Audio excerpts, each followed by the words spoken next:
तो hello everyone, welcome in learning with basics. Learning with basics में आप सबका स्वागत करता हूं। और आज के इस वीडियो लेक्चर में हम लोग बहुत ही इंपॉर्टेंट रिएक्शन मैकेनिज्म देखने वाले हैं बेंजीन का, जिसका की नाम है नाइट्रेशन ऑफ बेंजीन। क्या है? Nitration of benzene. तो आज हम लोग बात करने वाले हैं नाइट्रेशन ऑफ बेंजीन के बारे में। सबसे पहले हम लोग देखते हैं कि ये बेसिक रिएक्शन क्या होता है। उससे पहले अगर आप चैनल पे नए हैं तो आप चैनल को सब्सक्राइब कर लीजिए, बेल आइकन दबा लीजिए ताकि आपको नोटिफिकेशन मिलता रहे आने वाले अपकमिंग वीडियोज का। तो अब हम लोग बात करते हैं बेंजीन के नाइट्रेशन का। सबसे पहले अगर मान लेते हैं एक सिंपल सा बेंजीन स्ट्रक्चर हम लोग बनाए। सिंपल सा क्या बनाए? एक बेंजीन स्ट्रक्चर बनाए। और ये आप लोगों में से सब लोगों को पता होगा कि बेंजीन के अंदर जो है ये पाई बॉन्ड क्या होता है, मूव करते रहता है। क्या करते रहता है? ये पाई बॉन्ड मूव करते रहता है। तो ये बेंजीन अपना हो गया, ये नॉर्मल बेंजीन का स्ट्रक्चर हो गया।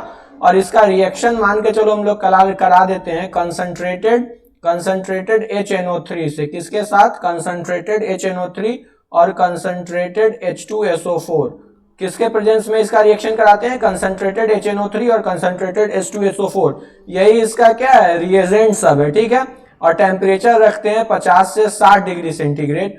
तो हमारा जो कंपाउंड बन के मिलता है हमको, उसी को हम लोग बोलते हैं नाइट्रोबेंजीन। क्या बोलते हैं हम लोग? नाइट्रोबेंजीन। यहाँ पे आके नाइट्रो ग्रुप चिपक जाता है। और इसका कलर अगर बात करें तो ये येलो ऑयली कलर का होता है, येलो ऑयली कलर का होता है। इसको ही हम लोग बोलते हैं अपना, क्या बोलते हैं? नाइट्रोबेंजीन। क्या बोलते हैं? नाइट्रोबेंजीन, ठीक है। ये अपना नाइट्रोबेंजीन हो गया। तो यही बेसिकली नाइट्रेशन है, बेंजीन का नाइट्रेशन है। तो देखने में अगर देखा जाए तो बहुत सिंपल रिएक्शन लग रहा है कि बेंजीन के ऊपर किसका एडिशन हो रहा है? नाइट्रो ग्रुप का, नाइट्रोनियम आयन का। NO2+ क्या होता है? अच्छा, एक और चीज कि बेंजीन इलेक्ट्रॉन रिच है। बेंजीन क्या है? बेंजीन क्या है? खुद इलेक्ट्रॉन रिच है। बेंजीन क्या है? इलेक्ट्रॉन रिच स्पीसीज है, इलेक्ट्रॉन रिच स्पीसीज है बेंजीन। तो इस पे जो चीज आ रहा होगा, जो चीज आने वाला होगा, वो आने वाला क्या होगा? इलेक्ट्रोफाइल होगा। क्या होगा? इलेक्ट्रोफाइल होगा। तो इसको एक तरह से हम लोग इलेक्ट्रोफिलिक सब्स्टिट्यूशन रिएक्शन भी बोल सकते हैं। Electrophilic substitution reaction, electrophilic substitution, TUTION, electrophilic substitution reaction भी बोल सकते हैं इसको हम लोग क्या बोल सकते हैं? इलेक्ट्रोफिलिक सब्स्टिट्यूशन रिएक्शन भी बोल सकते हैं, क्योंकि इलेक्ट्रोफाइल ही आके यहाँ पे चिपकेगा, इलेक्ट्रॉन रिच स्पीसीज पे सब्स्टिट्यूशन हो रहा है NO2+ का। देखो, तो वो सब बात करवाते हैं मैकेनिज्म। अभी हम लोग देखते हैं कि क्या होता है। तो बेसिकली नाइट्रोनियम आयन का जो एडिशन होता है, नाइट्रो ग्रुप का जो एडिशन होता है यहाँ पे, सॉरी एडिशन कहने का मतलब जो सब्स्टिट्यूशन हो रहा है, जो नाइट्रो ग्रुप सब्स्टिट्यूट हो रहा है, एडिशन नहीं हो रहा है, ये सब्स्टिट्यूशन रिएक्शन है, एडिशन रिएक्शन नहीं, इसलिए कंफ्यूज नहीं होना है। Sorry for my words. Nitronium ion जो यहाँ पे आके सब्स्टिट्यूट कर रहा है, वो सब खैर बाद का टर्म में लंबा लंबा टर्म अभी बोल रहा हूँ आपको। सब्स्टिट्यूशन रिएक्शन, अगर आप लोगों को इलेक्ट्रोफिलिक सब्स्टिट्यूशन अभी नहीं पता है तो आप इलेक्ट्रोफिलिक सब्स्टिट्यूशन सीख लोगे आगे चल के।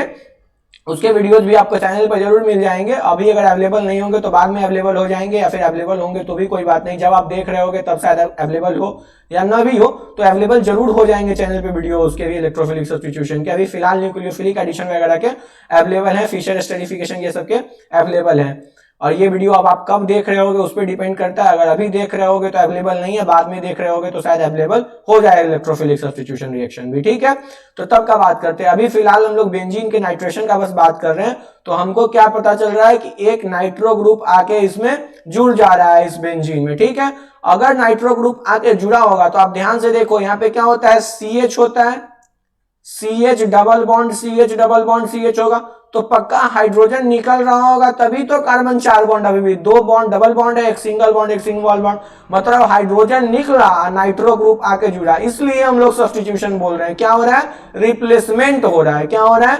रिप्लेसमेंट हो रहा है। एक गया दूसरा आया, तो क्या है? सब्स्टिट्यूट कर रहा है। H के जगह पे आके NO2 क्या कर रहा है? सब्स्टिट्यूट कर रहा है, इसलिए हम लोग उसको सब्स्टिट्यूशन बोलते हैं। और चूंकि इलेक्ट्रोफाइल बन के आ रहा है इसलिए इलेक्ट्रोफिलिक सब्स्टिट्यूशन। चलो, ये भी मैं आपका डाउट क्लियर कर दिया अभी, बाकी मैकेनिज्म बात का बात है, ठीक है। तो अब हम लोग देखते हैं कि इसमें जो है हमारा इलेक्ट्रोफाइल क्या हो गया अपना यहाँ पे। तो जो इलेक्ट्रोफाइल है यहाँ पे, वो इलेक्ट्रोफाइल अपना क्या है यहाँ पे? NO2+ है। क्या है इलेक्ट्रोफाइल अपना यहाँ पे? NO2+। तो इसका सोर्सेस क्या होगा वो हम लोग उस पर बात करते हैं। सबसे पहले तो हम लोग बात करते हैं इलेक्ट्रोफाइल सोर्सेस, इलेक्ट्रोफाइल के सोर्सेस का, और इलेक्ट्रोफाइल अपना क्या है NO2 प्लस। NO2 प्लस अपना क्या है, NO2 प्लस अपना इलेक्ट्रोफाइल है, electrophile for nitration, electrophile for nitration, nitration के लिए इलेक्ट्रोफाइल है। तो अब हम लोग एक एक करके देखते हैं कि क्या क्या हमारा सोर्स है। तो हम लोग सोर्स का बात करते हैं, किसका बात करते हैं हम लोग, सोर्स का बात करते हैं। तो जो पहला सोर्स है उसका वो सोर्स है कंसंट्रेटेड HNO3, क्या है, कंसंट्रेटेड नाइट्रिक एसिड, किसके प्रेजेंस में, कंसंट्रेटेड H2SO4 के प्रेजेंस में। इस पे बात करेंगे कि H2SO4 हम लोग क्यों लेते हैं, ठीक है।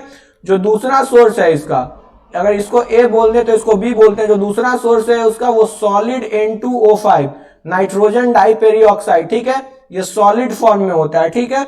सॉलिड फॉर्म में कुछ इस तरीके से होता है, देखो ये सॉलिड फॉर्म में कैसा होता है, एक्चुअल में ऐसा होता है NO2 प्लस और NO3 माइनस। इसका जब इसके बारे में आप डिटेल इनऑर्गेनिक में पढ़ोगे कि नाइट्रोजन डाइपेरिऑक्साइड क्या होता है, इसका नाम क्या है, डाई नाइट्रोजन पेरिऑक्साइड। क्या नाम है इसका, डाई नाइट्रोजन पेरिऑक्साइड, डाई नाइट्रोजन पेरिऑक्साइड, इसका नाम डाई नाइट्रोजन पेरिऑक्साइड है, ठीक है। इसके बारे में जब आप इनऑर्गेनिक में पढ़ोगे तो आपको पता चलेगा कि ये ऐसा क्यों होता है, NO2 प्लस NO3 माइनस। अभी इसलिए मैं आपको बता दिया कि NO2 प्लस NO3 माइनस के फॉर्म में होता है, ताकि आपको ये पता चल जाए कि यहाँ पे NO2 प्लस आ रहा है। कंसंट्रेटेड HNO3 में से NO2 प्लस कैसे मिलेगा उस पर भी हम लोग आते हैं, ठीक है। अभी बस हम लोग सोर्स जान रहे हैं, क्या लर्न कर रहे हैं, अभी हम लोग सोर्स लर्न कर रहे हैं। तीसरा एक और सोर्स लर्निंग के लिए अगर बात कर रहे हैं तो NO2 और BF4, NO2 BF4 ये भी एक तरह का कंपाउंड है, ठीक है। चौथा अगर सोर्स का हम लोग बात करें तो NO2 plus OR minus, NO2 plus OR minus, ये सब क्या है, ये सब के सब क्या है, सोर्सेस ऑफ इलेक्ट्रोफाइल। क्या है ये सब के सब, सोर्सेस ऑफ NO2 प्लस, किसके सोर्स हैं, NO2 प्लस के। और NO2 प्लस खुद क्या है, NO2 प्लस खुद एक इलेक्ट्रोफाइल है, ठीक है। तो इस सब जगह से हम लोग को NO2 प्लस मिलेगा। लेकिन जिसका बात हम लोग, जो मेन रिएक्शन हम लोग देखने वाले हैं वो किसके प्रेजेंस में देखने वाले हैं, इसके प्रेजेंस में देखने वाले हैं। कंसंट्रेटेड HNO3 और कंसंट्रेटेड H2SO4 के प्रेजेंस में हम रिएक्शन देखने वाले हैं, ठीक है। जो रिएक्शन देखने वाले हैं हम लोग, रिएक्शन इसके हिसाब से देखने वाले हैं, ठीक है। रिएक्शन हम लोग इसके हिसाब से देखने वाले हैं। तो अब हम लोग बात करते हैं कि ये रिएक्शन कैसे होता है, और HNO3 से हमको सबसे पहले कि HNO3 से हमको इलेक्ट्रोफाइल NO2 प्लस कैसे मिलता है उसके बारे में बात करते हैं। तो आइए देखते हैं सबसे पहले अपना HNO3 का स्ट्रक्चर कैसा होता है, ठीक है। अभी हम लोग क्या सीखने वाले हैं, मैकेनिज्म। HNO3 के स्ट्रक्चर से शुरुआत करते हैं हम लोग, मैकेनिज्म सीखने वाले हैं। किसका मैकेनिज्म सीखने वाले हैं, नाइट्रेशन का मैकेनिज्म सीखने वाले हैं। तो जो HNO3 का स्ट्रक्चर होता है वो कुछ ऐसा होता है, जो HNO3 का स्ट्रक्चर होता है वो कुछ ऐसा होता है। इस जो बॉन्ड का मतलब होता है नाइट्रोजन पे प्लस चार्ज है और यहाँ पे ऑक्सीजन पे माइनस चार्ज है, इसलिए कोऑर्डिनेट बॉन्ड से इसलिए ऐसे हम लोग दिखा देते हैं। बाय द वे ये है तो स्ट्रॉन्ग एसिड, क्या है ये, है तो स्ट्रॉन्ग एसिड, ये स्ट्रॉन्ग एसिड ही है। नाइट्रिक एसिड स्ट्रॉन्ग एसिड होता है HNO3, लेकिन जब ये मोर स्ट्रॉन्गर एसिड के प्रेजेंस में आता है, जब H प्लस मिल रहा हो इसको कहीं से, तो ये क्या बिहेव करने लगता है, in presence of stronger acid, in presence of stronger acid it behaves like base, it behaves like base. ये किसके जैसे बिहेव करने लगता है, बेस के जैसे बिहेव करने लगता है। किसके जैसे बिहेव करने लगता है, बेस के जैसे बिहेव करने लगता है। अब भैया बेस के जैसे कैसे बिहेव करने लगता है, तो वो देखिए, जब H2SO4 लाइक एग्जांपल के रूप में H2SO4 के प्रेजेंस में ये बेस के जैसे बिहेव करेगा, ठीक है। H2SO4 के प्रेजेंस में किसके जैसे बिहेव करेगा, H2SO4 के प्रेजेंस में बेस के जैसे बिहेव करेगा, ठीक है। H2SO4 के प्रेजेंस में किसके जैसे बिहेव करने लगेगा, बेस के जैसे बिहेव करने लगेगा। अब H2SO4 का भी स्ट्रक्चर हम लोग एक बार देख लेते हैं कि H2SO4, ये बात क्लियर हो गया कि नाइट्रिक एसिड स्ट्रॉन्ग एसिड है, लेकिन ये बेस कब बन जाएगा, किस कंडीशन में, जब इससे ज्यादा तगड़ा कोई एसिड होगा जो इसको H देने लायक हो जाएगा, H देने के लिए अवेलेबल हो जाएगा, तो ये क्या बन जाएगा उस कंडीशन में, उस कंडीशन में ये बन जाएगा उस कंडीशन में H+ एक्सेप्ट करना स्टार्ट कर देगा, और जब H+ एक्सेप्ट करना स्टार्ट कर देगा तो क्या बन जाएगा, बेस बन जाएगा। अब हम लोग उसके लिए देखते हैं H2SO4 समझते हैं, और समझते हैं कि कैसे H मिलेगा इसको H2SO4 में से। तो H2SO4 का स्ट्रक्चर कुछ इस तरीके से होता है। ये सारा का सारा स्ट्रक्चर आपको इनऑर्गेनिक के अंदर पढ़ना है। किसके अंदर पढ़ना है, इनऑर्गेनिक के अंदर पढ़ना है। जब आप ऑक्सीजन ग्रुप पढ़ रहे होगे, और ऑक्सीजन ग्रुप में जब आप इसके एसिड्स पढ़ोगे, सल्फर फैमिली पढ़ोगे, तो सल्फर के अंदर जब आप पढ़ोगे तो आपको पता चलेगा, ठीक है। तो ये यहाँ पे क्या है, एसिड है, और ये किसके जैसे एक्ट कर रहा है, ये बेस के जैसे एक्ट कर रहा है, ठीक है, क्योंकि ये स्ट्रॉन्गर एसिड है। कैसा एसिड है, स्ट्रॉन्गर एसिड है, स्ट्रॉन्गर एसिड है। तो इसलिए ये कैसे एक्ट करने लगेगा, बेस के जैसे एक्ट करने लगेगा। और ये वाला जो हाइड्रोजन है अपना, ये हाइड्रोजन जाके कहा, इस ऑक्सीजन के पास जाके अटैक करेगा, और जब ऑक्सीजन के पास जाके अटैक करेगा तो यहाँ पे H जुड़ेगा, तो H2O बन के एगो बाहर निकल जाएगा, ये ऐसे बाहर निकल जाएगा, और इधर से ये NO2 बाहर निकल जाएगा। तो हम लोग को क्या मिलेगा, जो चीज हम लोग को मिलेगा वो उसका बात करते हैं। H जब चिपकेगा तब का स्ट्रक्चर हम लोग देखते हैं कि जब H जाके चिपक रहा होगा तब का स्ट्रक्चर क्या होगा, ठीक है। जब H जाके चिपक रहा होगा तब का स्ट्रक्चर हम लोग एक बार देख लेते हैं। यहां से ऑक्सीजन, यहां से nitrogen, double bond O, coordinate bond यहां से O बना लो।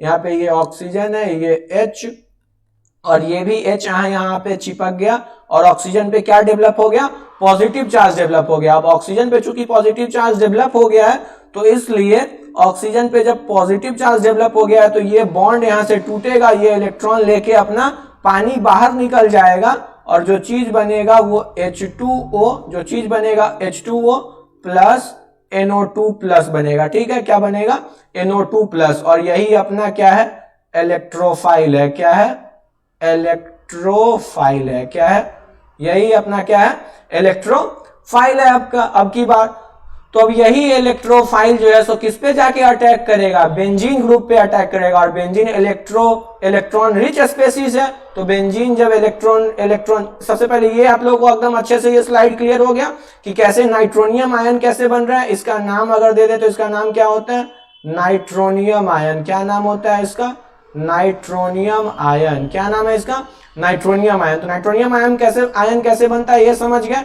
अब हम लोग देखते हैं कि बेंजीन के ऊपर इसका जो है सब्स्टिट्यूशन वो कैसे होता है। ये क्या है, ये अपना बेंजीन है, ये अपना नॉर्मल बेंजीन है, और ये अपना NO2 प्लस है, ठीक है।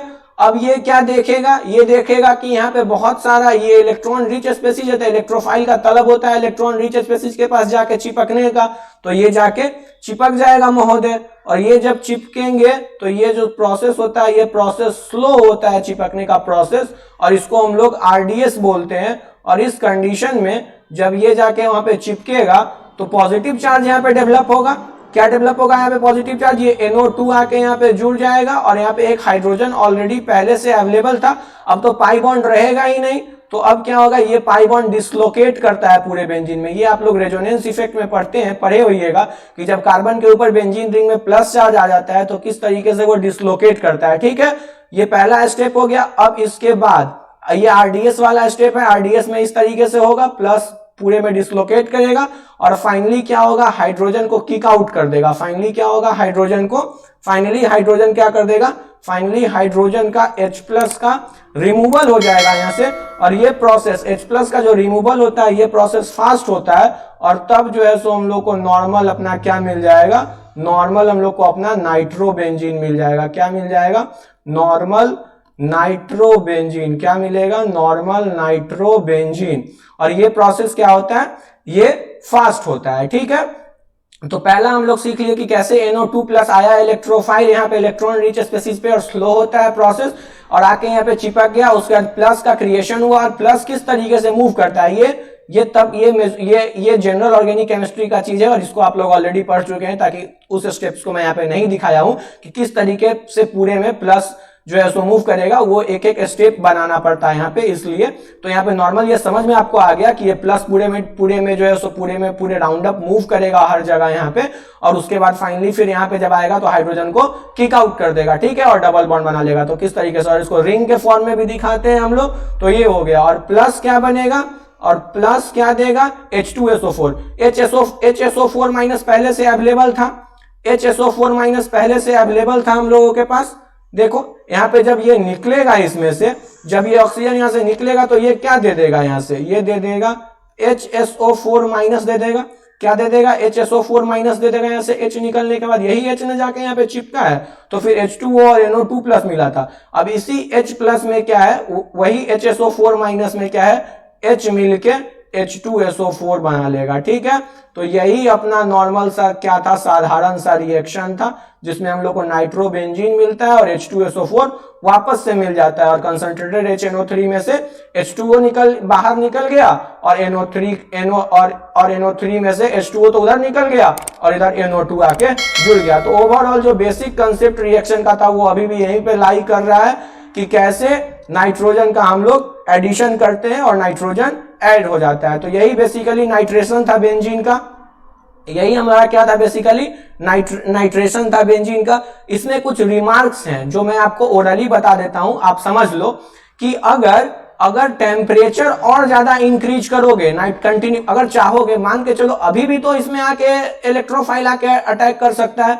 अभी ये पोजीशन खाली है, अभी ये पोजीशन खाली है, अभी ये पोजीशन खाली है, अदर पोजीशंस तो अभी भी खाली है, तो अदर पोजीशंस अभी भी खाली है, जैसे कि मेटा खाली है, पैरा खाली है। ठीक है, तो अगर और टेम्परेचर और ज्यादा टेम्परेचर, अगर ये मेटा डायरेक्टिंग ग्रुप होता है, ये आपको पहले से पता है, ऑर्थो पैरा डायरेक्टिंग नहीं है, मेटा डायरेक्टिंग ग्रुप होता है, NO2 मेटा डायरेक्टिंग ग्रुप होता है, तो ये मेटा पर डायरेक्ट करेगा आने वाले किसी ग्रुप को।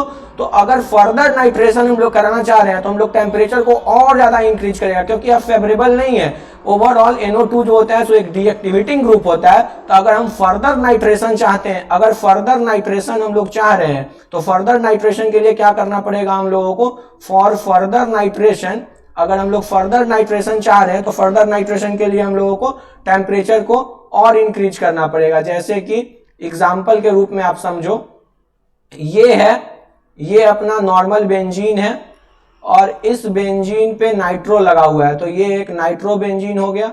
और फॉर फर्दर नाइट्रेशन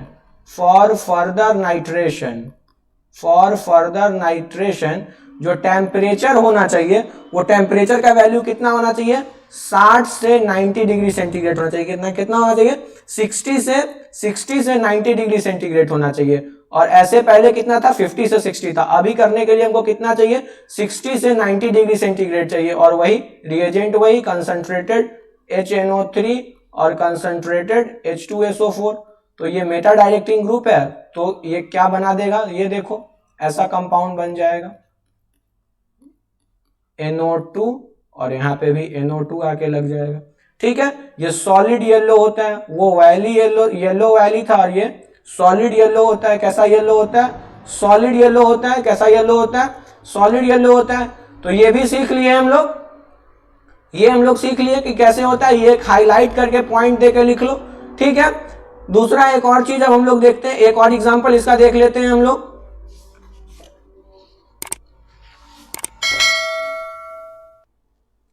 एक एग्जांपल हम लोग इसका देख लेते हैं यार। ये एक मान के चलो, ये एक नॉर्मल कंपाउंड है,